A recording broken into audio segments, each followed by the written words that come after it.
یہ تو ویوز آج کا موضوع ہے دنیا کا سب سے چھوٹا ملک۔ دنیا کا سب سے چھوٹا ملک دنیا کا سب سے چھوٹا ملک سمندر کے درمیان دو کنکریٹ کے ستونوں پر کھڑا لوہے کا یہ ٹکڑا بحری جہاز نہیں بلکہ دنیا کا سب سے چھوٹا سی لینڈ ہے۔ سی لینڈ کو انگریزوں نے دوسری جنگ عظیم کے دوران تعمیر کیا تھا۔ اسے فوج اور بحریہ کے قلعے کے طور پر استعمال کیا جاتا تھا۔ یہ برطانیہ کے سمندری حدود سے باہر واقع تھا، اس لیے جنگ ختم ہونے کے بعد اسے گرا دیا جانا چاہیے تھا، لیکن کسی طرح اس تباہ نہیں کیا گیا۔ دوسری جنگ عظیم کے دوران 1943 میں برطانیہ کی حکومت نے اسے اپنی دفاع کے طور پر تعمیر کیا تھا۔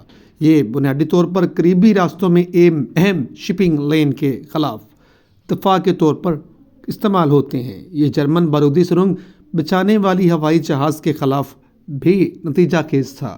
اس ریاست کی ابتدا اس وقت ہوئی جب 1966 میں کرسمس کے تہوار پر رائل فسپلنی کی پہلی اور اس پر رائے بیٹس نامی ایک شخص نے ایک انفینٹری میجر نے اس قلعے پر قبضہ کر لیا۔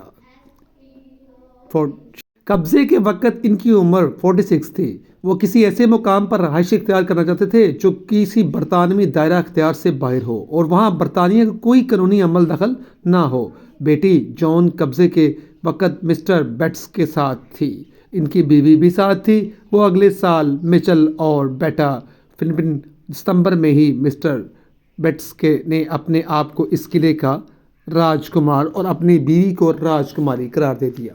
اس کے بعد مسٹر بیٹس کو برطانوی حکومت کی طرف سے کئی چیلنجز کا سامنا کرنا پڑا۔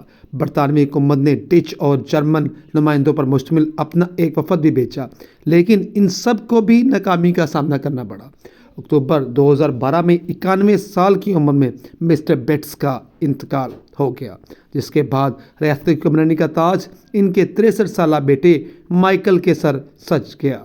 وہ اب تک اپنے خاندان اور دوستوں کے ساتھ اس قلعے پر رہائش پذیر ہے۔ مائیکل کا کہنا ہے کہ یہاں مختلف سائز کے 30 کمرے موجود ہیں، لیکن ہمارا زیادہ تر وقت آفس میں گزرتا ہے، خاص طور پر ان دنوں میں جب ہمیں آن لائن شاپ کے ذریعے ملے ہوئے آرڈرز کی ڈیلیوری کرنا ہو یا پھر اپنی ویب سائٹ کی دیکھ بھال کرنی ہو یا اس کی مینٹیننس کرنی ہو۔ اس قلعے میں بنے کچن سے سمندر کا خوبصورت نظارہ کیا جا سکتا ہے، جبکہ قلعے میں ایک ایسا کمرہ بھی موجود ہے جہاں تمام لوگ تفریح کی غرض سے ایک ساتھ جمع ہوتے ہیں، اور یہ تمام لوگ سب کچھ اس وقت ہوتا ہے جب ویب سائٹ یا آفس کا کام نہ کیا جا رہا ہو یا کوئی آن لائن آرڈر نہ وصول کیا جا رہا ہو۔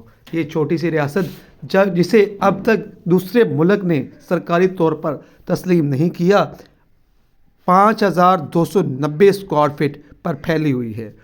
پینے کے قابل پانی کی پیداوار کے ساتھ ساتھ مچھلی اور کیکڑے بھی اس ملک کے اپنے ہوتے ہیں، لیکن انہیں اپنی غذا اور دیگر ساز و سامان برطانیہ کی زمین سے امپورٹ کرنا پڑتا ہے۔ یہاں کے مقامی افراد ذریعہ آمدن کے لیے سمندری نشانیاں بذریعہ آن لائن شاپ فروخت کرتے ہیں۔ متبادل طور پر آپ اس علاقے کا 1 اسکوائر فٹ کا ایریا پیالہ یا پھر فٹ بال ٹی شرٹ بھی خرید سکتے ہیں۔ ڈالر کے نام سے جانا جاتا ہے، یہ عموماً ڈالر کے نام سے جانا جاتا ہے۔ سی لینڈ یہاں کی کرنسی ہے۔ سی لینڈ کی کرنسی کو، جبکہ اس ملک کی اپنی ایک فٹ بال ٹیم بھی ہے جو ملک 1976 سے لے کے اب تک قائم ہے۔ اس ملک کی آبادی 50 افراد پر مشتمل ہے اور اس کی کرنسی اس کا جھنڈا اور پاسپورٹ ہے۔ یہ لوگ آمد و رفت کے لیے ہیلی کاپٹر استعمال کرتے ہیں۔ ایک مرتبہ اس ملک کے شہزادے نے اس 195 ملین میں فروخت کرنے کے لیے اشتہار بھی دیا تھا۔ اس ملک کی معیشت ایک آن لائن سٹور سے ہی چلتی ہے۔ 2000 پاؤنڈ خرچ کر کے اس ملک کی نیشنلٹی حاصل کر سکتے ہیں اگر آپ اس کو وزٹ کرنا چاہتے ہیں تو۔